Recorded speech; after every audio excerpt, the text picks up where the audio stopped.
Hey YouTube, this is Dean making another vid. If you like my content, please consider hitting the like button, and also please consider subscribing, as it is very much appreciated.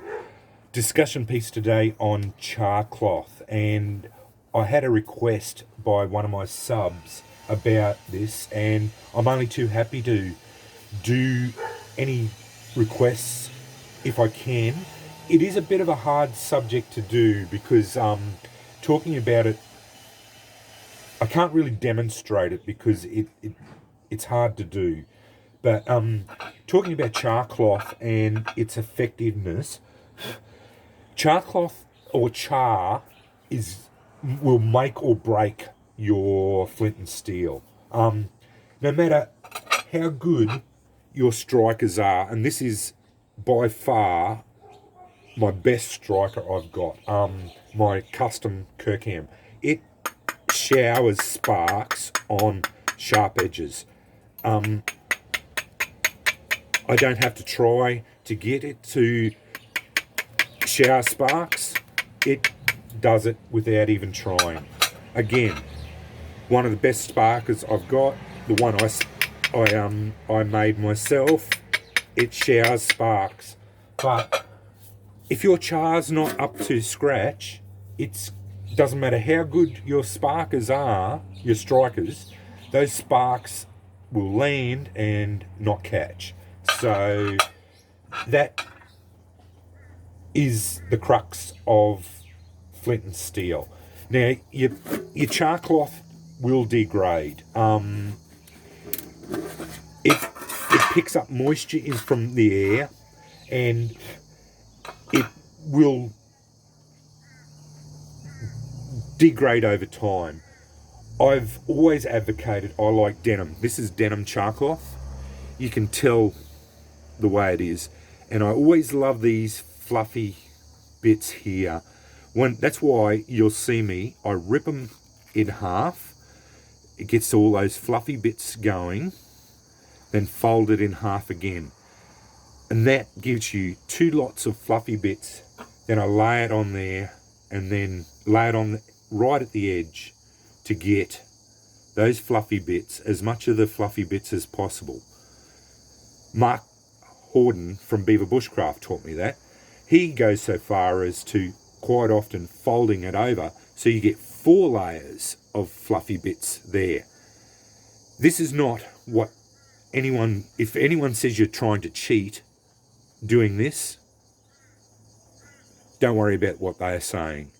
You cannot cheat while you're doing this stuff. All you're trying to do is maximize your ability to get a spark to land, because these little fluffy bits are what's going to catch. Sometimes you will see a spark fall into here and land, and it will coalesce and start developing an ember. But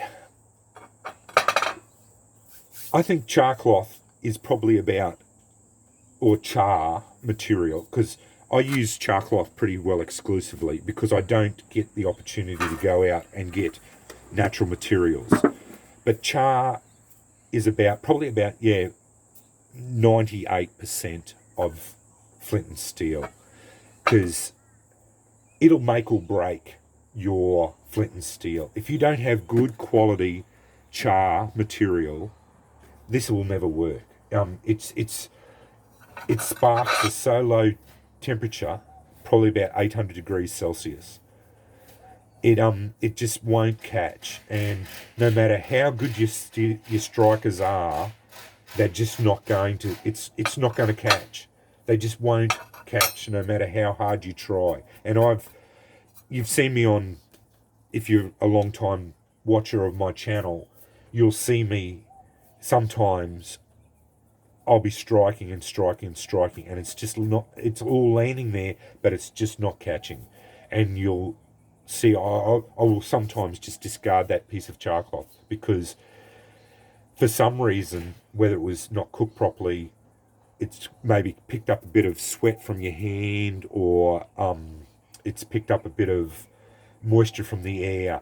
It does go off over time. Depends on how you store it. This is my working char cloth. This is what I use at night for my practice and for my demonstrations. I store it in this tin. It's pretty good. It doesn't seem to pick up a lot of moisture because the tin is fairly airtight. I tend to close it up and make sure I don't leave it open. I was actually thinking of putting a couple of those little moisture absorbing satchels in there as well. Probably a good idea that you do that. I have stored I have a big box of char cloth that I did burns, which is probably silly of me. I shouldn't have done that, but I did put a big container of moisture absorbing pellets in the bottom of that container.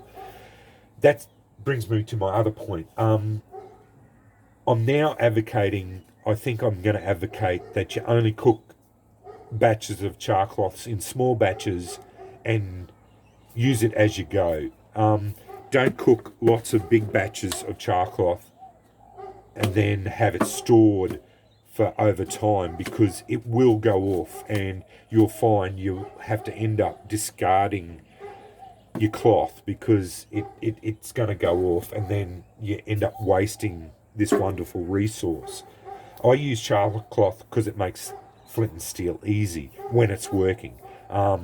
Punkwood, if I can get onto good punkwood, I'd use it all the time, but I don't go out in the bush to find it. Rocky Instincts did give me some really good stuff, but I can't seem to be able to get any more off them at the moment. If in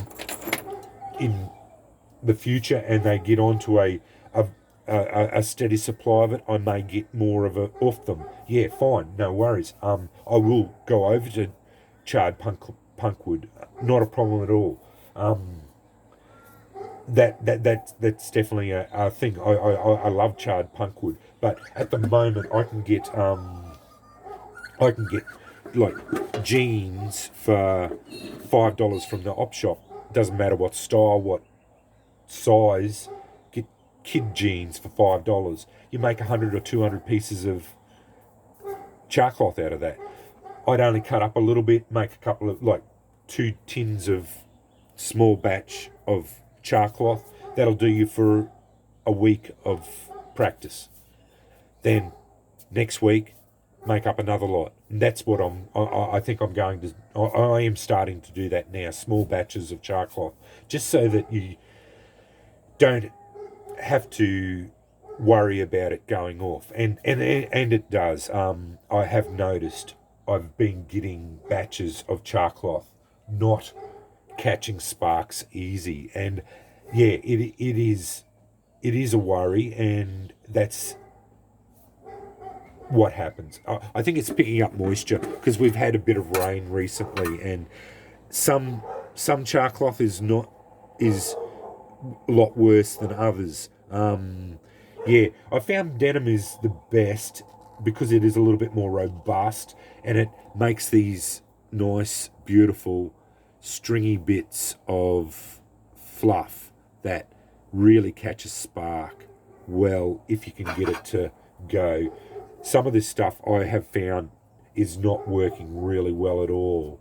But yeah, if you can get it to land and get it to take a spark. But yeah, like that one there, it took a spark then and then it went out. So, you know, like that's what I've been finding with this char cloth. Some of it, like I'm getting showers of sparks there. That one there, we've got one catching. That's got an ember. Yeah, I'm finding some of this char cloth is catching a spark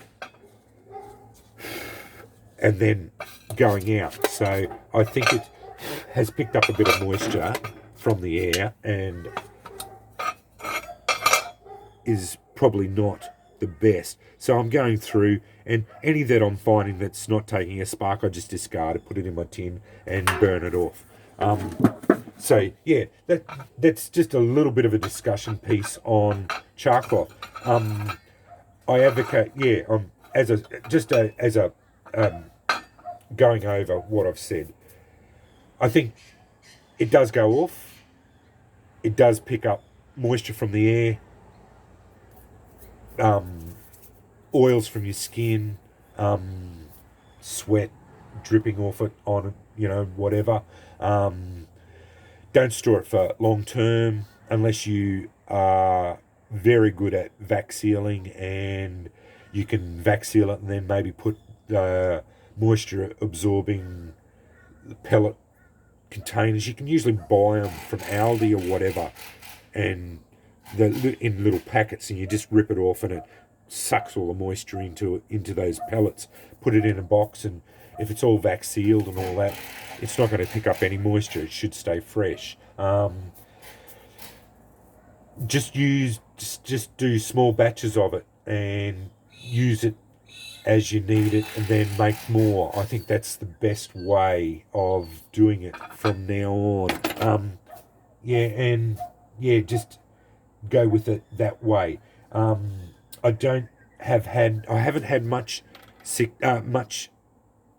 not success, but much experience with charred punk wood, so I don't know how well that stores or whether it picks up moisture, but I can only assume that it does too, because it would be the same as char cloth. As far as storing your char cloth, I would say maybe a screw top tin. This tin's probably not a good idea because it's only got a little friction fit tin. I'm going to maybe get a smaller tin with a lid on it, and that probably would be a better way of storing it. But anyway, hopefully this has been informative. I hope I've answered your questions about char cloth, and it does go off, and it does degrade over time. Don't store it over long periods. If you want to see it, if you do want to store it, definitely vac seal it would be my suggestion.